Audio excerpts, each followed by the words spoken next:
Don't compare பண்ணாதீங்க. இதில் யார் கூட கம்பேர் பண்ணாதீங்க? முதல்ல அவங்க சிப்ளிங்ஸ் கூட கம்பேர் பண்ணாதீங்க. அண்ணன் தங்கச்சி இருக்கு அப்படின்னாக்கா, அண்ணனை பார் எப்படியெல்லாம் இருக்கான் பார், தங்கச்சியை பார் எப்படி நல்லா படிக்கிறா பார். தயவு செஞ்சு கம்பேர் பண்ணாதீங்க. உங்க வீட்டுல ஒரு பிள்ளை நல்லா படிக்கும், ஒரு பிள்ளை வந்து நல்லா ஸ்போர்ட்ஸ்ல இருக்கும். கம்பேரே பண்ணாதீங்க. நீங்க கம்பேர் பண்றதுக்கு முன்னாடி யோசிச்சு பாருங்க. ஒருவேளை உங்களுக்கு அப்படி ஒரு பாதிப்பு இருந்தாதான் hurts people will hurt others அப்படின்வாங்க. பாதிக்கப்பட்டவர்கள் மற்றவர்களையும் பாதிச்சுக்கிட்டே இருப்பாங்க. நெகட்டிவா பாதிக்கப்பட்டவங்க. நான் என் வாழ்க்கையில அப்படி பாதிக்கப்பட்டிருப்பேன்னா மத்தவங்களை குத்திக்கிட்டே இருப்பேன். ஏன்னா குத்தல் மாத்திரம் தான் என் வாழ்க்கையில பாத்திருக்கேன்.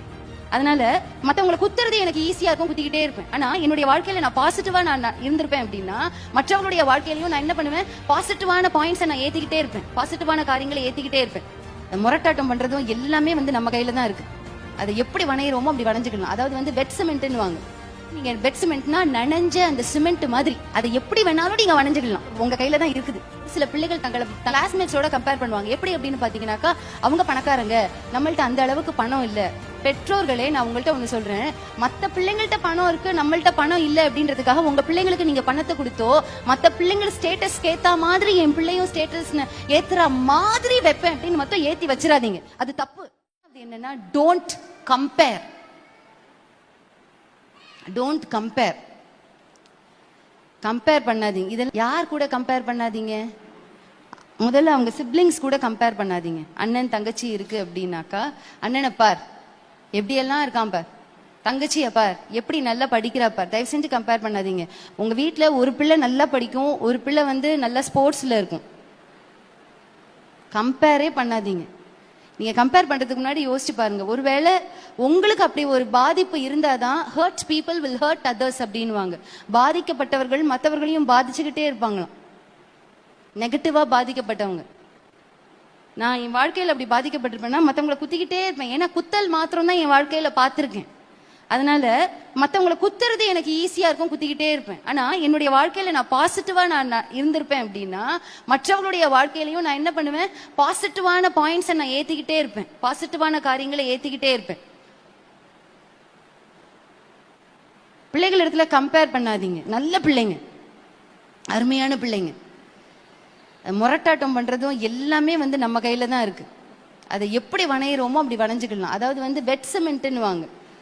வெட் சிமெண்ட் நீங்க வெட் சிமெண்ட்னா நனைஞ்ச அந்த சிமெண்ட் மாதிரி, அதை எப்படி வேணாலும் நீங்க வணைஞ்சுக்கலாம். எப்படி வேணாலும் உங்க கையில தான் இருக்குது. நீங்க எப்படி வேணாலும் வணைஞ்சுக்கலாம். சரியா? அவங்க யூனிக். எதனால யூனிக்? பிகாஸ் நமக்கு ஆண்டவர் இதைதான் நமக்கு அடித்தளமா கத்து கொடுத்திருக்காரு அப்படின்றது.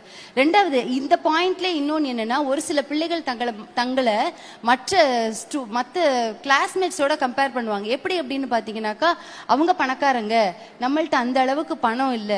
பெற்றோர்களே, நான் உங்கள்ட்ட ஒண்ணு சொல்றேன், மத்த பிள்ளைங்கள்ட்ட பணம் இருக்கு, நம்மள்ட்ட பணம் இல்லை அப்படின்றதுக்காக உங்க பிள்ளைங்களுக்கு நீங்க பணத்தை கொடுத்தோ மத்த பிள்ளைங்க ஸ்டேட்டஸ் ஏத்தா மாதிரி என் பிள்ளையும் ஸ்டேட்டஸ் ஏத்துற மாதிரி வைப்பேன் அப்படின்னு மொத்தம் ஏத்தி வச்சிடாதீங்க. அது தப்பு.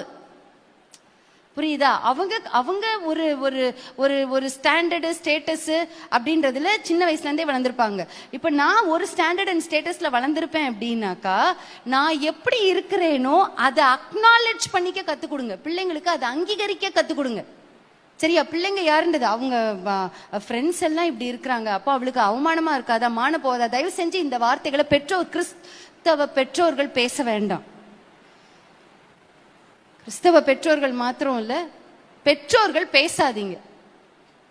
பார்க்கிறதான பெற்றோர்கள் தயவு செய்து பேசாதீங்க. மற்றவர்களை பேஸ் பண்ணி உங்க பிள்ளைங்களுடைய வாழ்க்கைய அமையும் அப்படின்னாக்கா, அந்த பிள்ளைங்களுடைய அந்த சுயமரியாதை, அந்த பிள்ளைக்குன்னு ஒரு சுயமரியாதையே இல்லை. எல்லாத்தையும் எதுக்காக பண்ணுவாங்க, அவங்க அப்படி ட்ரெஸ் பண்றாங்க அதனால நானும் இப்படி ட்ரெஸ் பண்ணணும், அவங்க இப்படி வச்சிருக்காங்க, அவங்க பர்ஸ்ல இவ்வளோ கட்டுக்கட்டா பண்ணுவோம் அதனால நானும் வச்சுக்குவேன்.